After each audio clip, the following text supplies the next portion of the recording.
Ya. Assalamualaikum warahmatullahi wabarakatuh. Waalaikumsalam. Kami dari kelompok berapa?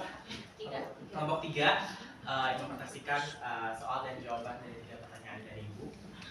Saya Agung Nugraha. Saya Siti Nabila. Saya Sarul Lestari. Saya Asma Lestari. Oke, buat pertanyaan pertama akan disampaikan oleh saya. Pertanyaan pertama itu apa praktik pendidikan saat ini yang membelenggu kemerdekaan peserta didik dalam belajar dengan melihat perjalanan pendidikan nasional sebelum kemerdekaan dan sesudah kemerdekaan. Di sini ada menurut kelompok kami masalah yang membelenggu adalah kurangnya minat siswa karena kurikulum sekarang tidak terlalu berorientasi pada nilai, melainkan cuman sebagai kayak si siswa tuh yang penting bisa gitu aja. Terus udah gitu juga kebanyakan sekolah berfokus menaikkan atau mempertahankan akreditasi sehingga siswa yang performance-nya kurang pun tetap naik kelas sehingga menjadi jauh terhadap nilai dan pembelajaran. Nah, zaman sekarang tuh tidak zaman sekarang bahkan sama dulu pun sama. Jadi kalau zaman dulu itu mereka berfokus kepada penilaian kemampuan siswa. Jadi siswa itu memiliki pengetahuan yang bagus yang disampaikan oleh gurunya gitu. Jadi mereka memiliki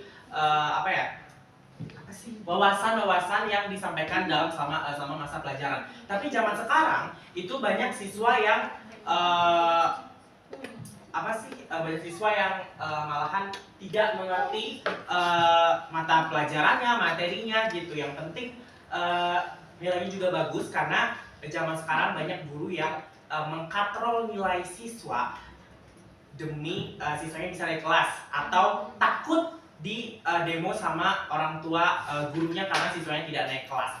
Contoh seperti di SDN 1 Panjaisogan selama saya kampus mengajar, itu banyak siswa-siswa yang tidak bisa membaca di kelas 3, tidak bisa membaca dan menghitung di kelas 5 dan kelas 6. Tapi mereka tetap naik kelas ke kelas 5 dan kelas 6 karena guru-gurunya itu mengajarnya itu tidak sesuai dengan tujuan pembelajarannya dan menaikkan nilainya karena yang penting lulus, yang penting naik kelas. Jadi tidak mementingkan si siswa ini ngerti atau tidak selama materi atau pelajarannya gitu.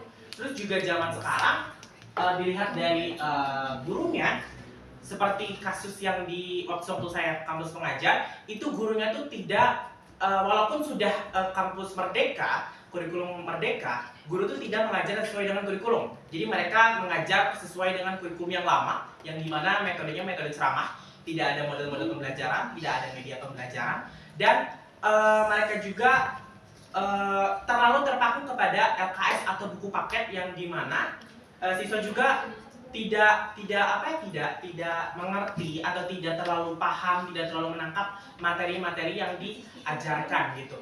Toh juga selama saya menganalisis atau mengidentifikasi selama proses pembelajaran yang guru itu sampaikan, si guru tuh hanya menyampaikan sesuai yang ada di buku paket atau di LKS itu. Jadi si guru tidak mengelaborasinya. Jadi si siswa ini yang paham tuh hanya sebagian kecil dari mereka. Jadi itu adalah salah satu hal yang membelenggu pendidikan di era saat ini. Terima kasih.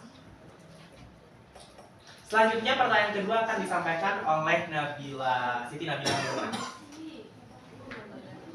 Baik, untuk materi selanjutnya atau pertanyaan yang kedua adalah, adakah model-model pendidikan saat ini yang Anda lihat dapat melepaskan belenggu yang belum memerdekakan peserta didik? Di sini menurut kelompok kami adalah pembelajaran berbasis teknologi, di mana pembelajaran masa kini tidak lagi terbatas oleh ruangan waktu. Semua dapat mengakses dan memanfaatkan teknologi.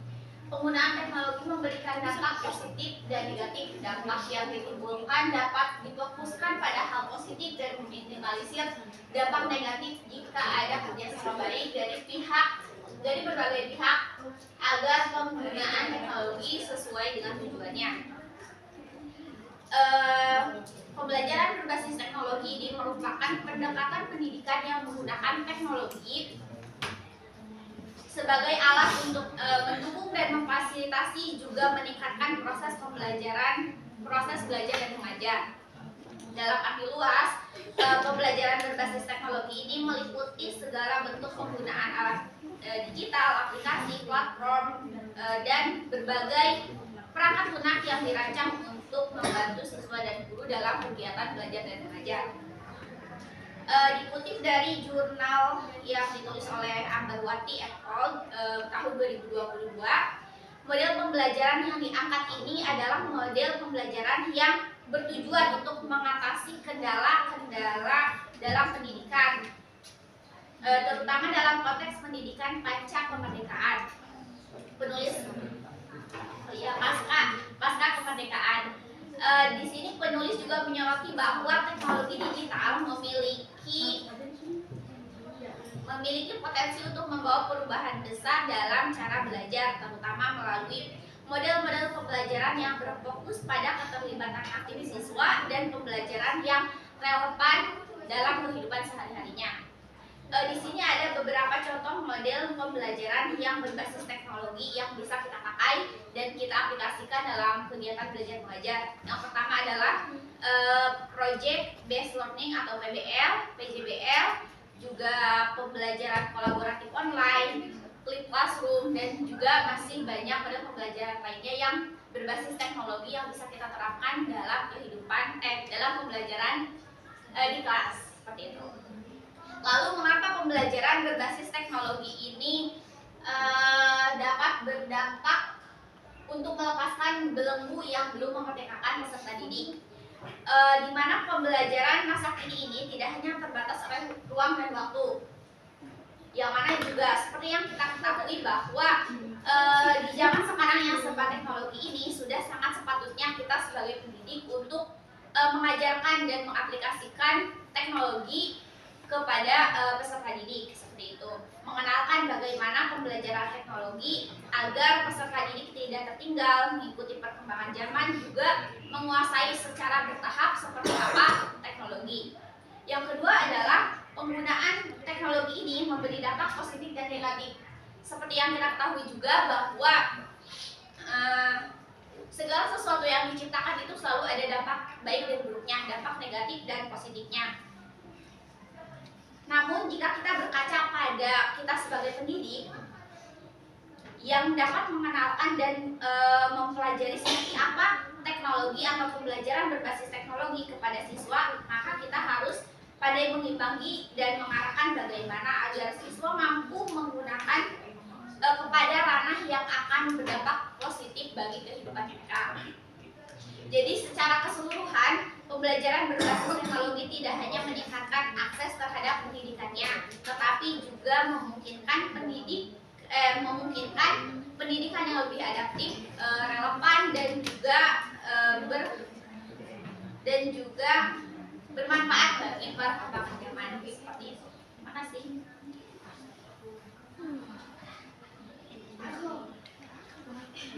Selanjutnya nomor 3 itu akan disampaikan oleh Yosa Lestari.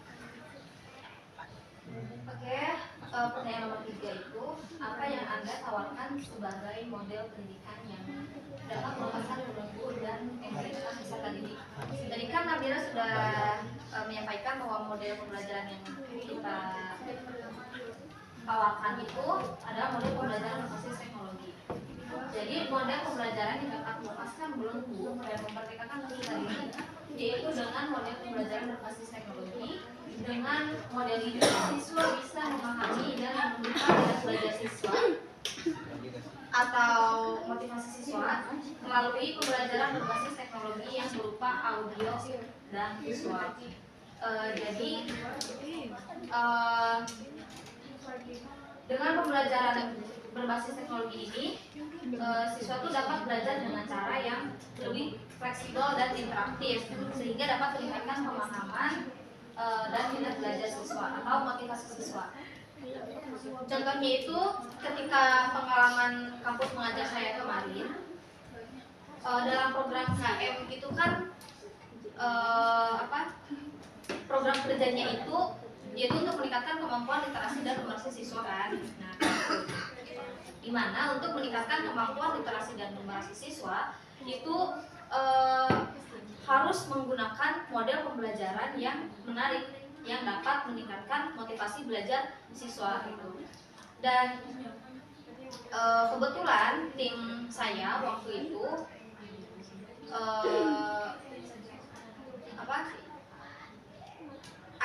ada juga program kerja yaitu literasi teknologi. Jadi tim kami itu berdiskusi kayak kita menggunakan model pembelajaran apa ya yang menarik. Nah, dan akhirnya kami memilih untuk menggunakan salah satu website yang nantinya siswa itu akan belajar melalui game edukasi berupa audio visual. Dan ternyata setelah melakukan kegiatan tersebut, siswanya tuh menjadi lebih antusias dalam mengikuti kegiatan pembelajaran di kelas. Mereka juga semangat dalam menjawab pertanyaan-pertanyaannya gitu yang tadinya berbeda dengan sebelumnya, di mana siswa ketika belajar itu sering mengantuk, sering menanyakan jam istirahat dan lain sebagainya. Nah, bahkan karena tim saya waktu itu tidak melaksanakan program kerja tersebut setiap hari, at least waktu itu tuh seminggu sekali, banyak siswa yang bertanya kepada mahasiswa kampus mengajar di sana, kayak teh kok nggak belajar kayak waktu itu lagi sih sambil main game gitu, kapan lagi belajar kayak gitu, nah kayak dan lain sebagainya. Jadi ya secara keseluruhan model ini tidak hanya membantu siswa memahami materi, tetapi juga mengembangkan kreativitas siswa, kemampuan beradaptasi dengan teknologi, dan tentunya meningkatkan motivasi siswa dalam belajar. Baik, terima kasih Ustaz Lestari. Selanjutnya yaitu kita ada sintaks terhadap pembelajaran berbasis teknologi yang akan disampaikan oleh Asma Husna. Silakan. Baik, terima kasih Anggun. Nah, untuk sintaksnya di awal kita bisa memberikan video pembelajaran misalkan dari YouTube, atau kita bisa bikin sendiri gitu kan, karena ini berbasis teknologi. Of course nanti di pembelajaran yang akan menggunakan banyak teknologi. Salah satunya ini misalkan pakai video pembelajaran yang interaktif. Terus di kegiatan interaktifnya siswa melakukan diskusi kelompok mengenai materi yang diajarkan. Nah, misal tadi di awal kita udah nunjukin video misalkan tentang prosedur teks videonya. Nah, jadi nanti setelah ditunjukkan video tentang prosedur teks, siswa diarahkan untuk mendiskusikan tentang si materi tersebut. Terus kegiatan interaktif 2. Nah, setelah si siswa mendiskusikan tentang materi yang telah mereka diskusikan, lalu mereka mendiskusikan hasil diskusi tersebut. Nah, bisa pakai PPT misalkan gitu kan, ini berbasis teknologi juga. Terus selanjutnya assessment practice individu. Ini juga of course using teknologi. Contohnya tuh pakai Kahoot yang sering udah kita pakai, terus quizzes, atau enggak waktu itu kita pernah cobain apa? Gimkit. Nah, di Gimkit ini bisa teman-teman pakai kalau misalnya nanti kalian ngajar, soalnya Gimkit ini banyak banget pilihan gamenya. Ini tuh kayak kuis sebenarnya, cuman perbedaannya kan kalau di kuis itu hanya menjawab pertanyaan doang, tapi kalau di Gimkit itu bedanya selain menjawab pertanyaan, kayak kalian juga kita sambil main game, jadi siswanya tuh bisa sambil main game, jadi itu nggak terlalu bosan. Gamenya itu ada kayak permainan zombie versus human, terus fishing, apa lagi tuh? Clash of Clans, pokoknya banyak banget di situ pilihan gamenya. Jadi di sini kan si assessment-nya itu lebih interaktif, membuat siswa jadi lebih tertarik juga, dan dan berbasis teknologi juga. Terus selanjutnya, nah, refleksi. Setelah semua tadi kegiatan pembelajaran udah selesai semua, dari mulai pemaparan materi dari video interaktif, terus diskusi siswa, presentasi setiap siswa. Nah, di akhir setelah tadi assessment juga, di akhir itu harus ada yang namanya refleksi gitu. Misalkan memberikan umpan balik kepada si siswanya atau nggak menanyakan siswanya bagaimana kelas kalian perasaan kalian di kelas bagaimana, terus atau enggak coba dong jelaskan kembali apa sih yang udah kita pelajari di kelasnya, selanjutnya seperti itu. Terus ada lagi yang terakhir itu kita ada assignment lanjutan. Oke, sebelumnya pernah disinggung sama Caca, namanya itu diferensiasi. Diferensiasi. Jadi misalkan ada di dalam kelas tadi ada beberapa siswa yang belum mengerti terhadap si materi yang dijelaskan. Nah, jadi siswa-siswa yang belum mengerti tentang materi yang dijelaskan itu bisa kita berikan assessment tambahan gitu. Misalkan tadi dengan kuisis atau enggak gimkit gitu, atau enggak assessment yang lainnya. Seperti itu. Sudah sekian dari saya. Terima kasih. Baik, selanjutnya kami akan menjawab pertanyaan dari Ibu Nani yang mengenai presentasi kami yang kemarin. Untuk pertanyaan pertama akan dijawab oleh saudari Nabila dan Yosa.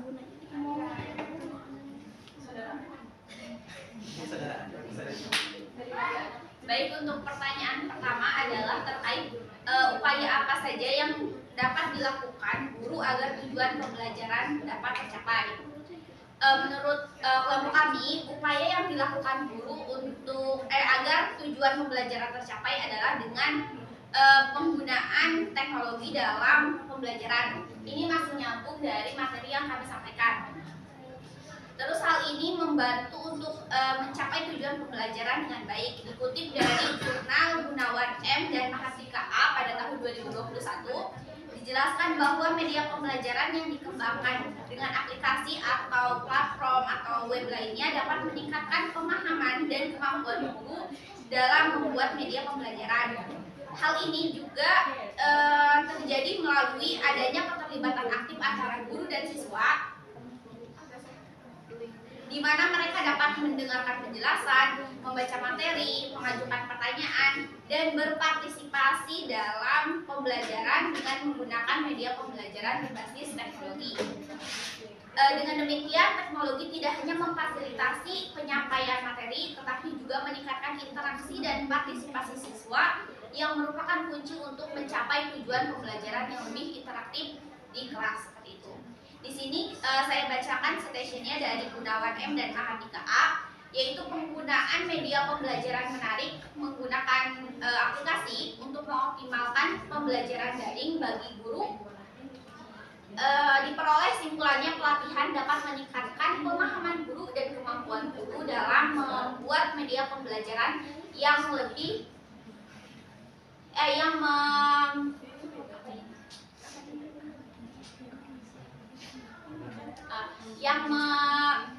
yang membuat keterlibatan secara aktif dalam mendengarkan penjelasan dari guru sebagai pemateri, juga pembaca materi, juga interaktif antara siswa dalam mengajukan pertanyaan, menyatakan pendapat, dan berpartisipasi dalam membuat media pembelajaran. Seperti itu. Oke, masih jawaban nomor 1 dari apa yang sudah Nabila sampaikan. Dalam jurnal tersebut ada beberapa upaya yang dapat dilakukan oleh guru agar tujuan pembelajaran tercapai. Antara lain, yang pertama, menggunakan media pembelajaran.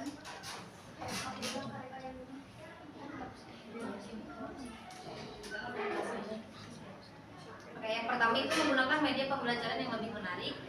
Jadi guru itu diharapkan untuk menggunakan media pembelajaran yang menarik dan efektif seperti aplikasi Canva, website pembelajaran, atau platform lainnya untuk membantu menyampaikan materi yang lebih jelas dan memotivasi siswa. Yang kedua, ada perencanaan dan pelaksanaan. Guru itu perlu merencanakan dan melaksanakan proses pembelajaran dengan baik, termasuk memilih metode yang tepat, sampai mengevaluasi hasil pembelajaran. Yang ketiga, evaluasi dalam pembelajaran. Di sini guru itu dituntut untuk melakukan inovasi dalam proses pembelajaran agar dapat meningkatkan minat dan motivasi siswa, serta dapat menciptakan pembelajaran yang aktif dan interaktif. Dan yang terakhir, pelatihan dan pengembangan profesional. Di sini itu maksudnya mengikuti pelatihan seperti pelatihan membuat media pembelajaran menggunakan Canva atau aplikasi pembelajaran atau website pembelajaran lainnya yang mendukung sarana pembelajaran berbasis teknologi untuk meningkatkan keterampilan dan pemahaman dalam pengembangan media pembelajaran yang lebih menarik. Oke, baik.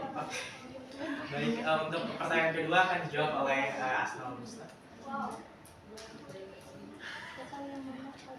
Kalau untuk pertanyaan kedua yaitu apa yang akan dilakukan ketika tujuan pembelajaran tidak tercapai? Oke, jadi sebenarnya ini tuh udah sempat dibahas sama Bu Ena di semester kemarin. Jadi aku menjawabnya sesuai dengan apa yang Bu Ena maksudnya yang Bu Ena jelaskan gitu ya. Nah, jadi yang pertama kalau misalkan tujuan pembelajaran ketika di kelas tidak tercapai, yang pertama of course harus diidentifikasi masalahnya itu apa. Apakah dari si tujuan pembelajaran yang terlalu tinggi, maksudnya capaiannya, ataukah dari model pembelajarannya, atau teknik pembelajarannya, ataukah asesmennya yang terlalu sulit gitu. Nah kan misalkan dari yang pertama deh, misalkan tujuan pembelajarannya itu terlalu tinggi. Misalkan ininya itu kita ngambil di anak SMP. Nah, kita pakai capaian belajarnya itu menganalisis. Nah, kan menganalisis mungkin kayak terlalu tinggi ya untuk anak SMP. Tapi kalau misalnya kita pakai tujuan belajar itu dan di akhir ternyata tujuan pembelajaran tidak tercapai, maka nanti si tujuan pembelajarannya harus diubah kembali. Itu harus lebih levelnya harus lebih diturunkan. Jadi pertama itu mengidentifikasi masalahnya apa. Ketika sudah ditemukan masalahnya apa, lalu dirubah gitu. Misalkan tadi tujuan pelajaran dirubah, terus model pembelajarannya dirubah gitu. Nah tapi kan di lapangan, di sekolah kita nggak bisa tuh kayak ketika di lapangan kita nggak bisa kayak ngulang lagi pembelajaran gitu. Soalnya karena apa? Karena waktunya juga pasti gak bakal sempat, gak bakal efektif juga. Tapi emang harusnya gitu, yang namanya remedial tuh harusnya gitu kan, bukan cuma kayak ngasih tugas doang, tapi emang harus diulang lagi si pembelajarannya supaya si tujuan belajar yang tidak tercapai bisa tercapai lagi. Cuman kan di lapangan nggak bisa kayak gitu.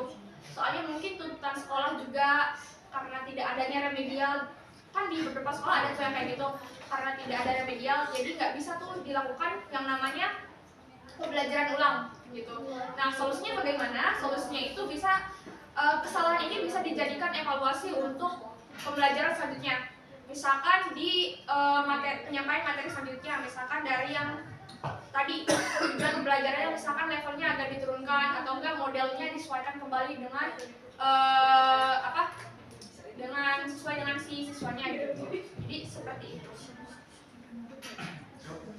Untuk pertanyaan ketiga akan disampaikan oleh saya, bagaimana penggunaan teknologi agar tujuan pembelajaran tercapai?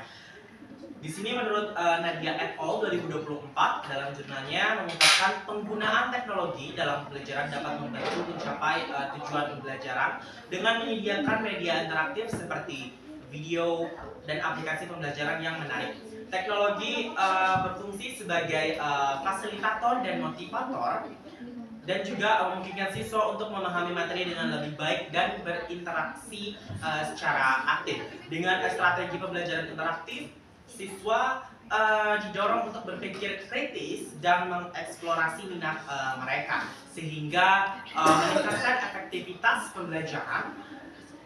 Dan di sini juga ada penggunaan teknologi dalam pembelajaran dapat mencapai tujuan pembelajaran melalui beberapa cara. Yang pertama yaitu media interaktif teknologi seperti video dan animasi dapat menyajikan materi dengan cara yang menarik dan memudahkan siswa dalam memahami konsep yang sulit dan memungkinkan mereka untuk mengulang materi sesuai kebutuhan.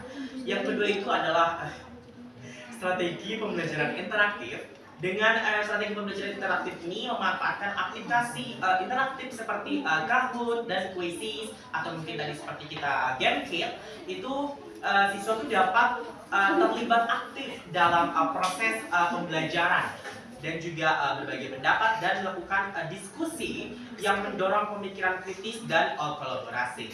Yang ketiga itu adalah fasilitas pembelajaran. Teknologi itu berperan sebagai alat bantu yang mendukung guru dalam menyampaikan informasi, memotivasi siswa dan menilai pemahaman mereka sehingga menciptakan lingkungan belajar yang lebih efektif dan menyenangkan.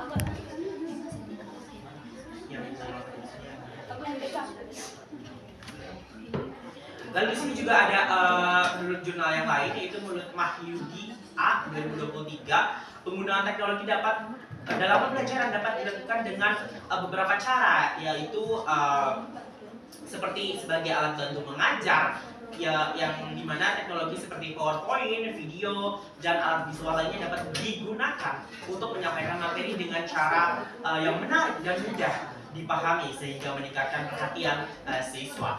Yang kedua yaitu adalah sumber pembelajaran, yaitu yang dimana guru dapat memanfaatkan platform seperti YouTube, internet untuk menyediakan materi tambahan yang memungkinkan siswa mengulang pelajaran di rumah dan mencari referensi dan relevan. Yang ketiga itu adalah interaksi daring. Selama pembelajaran jarak jauh, teknologi seperti Zoom dan Google Classroom memungkinkan guru dan siswa berinteraksi secara efektif meskipun terpisah oleh jarak, sehingga mendukung proses pembelajaran yang berkesinambungan. Ini juga kita rasakan di saat COVID-19, yaitu pembelajaran jarak jauh atau daring. Terima kasih. Mungkin itu saja dari kelompok kami. Terima kasih. Jika ada kesalahan mohon dimaafkan. Wassalamualaikum warahmatullahi wabarakatuh. Waalaikumsalam.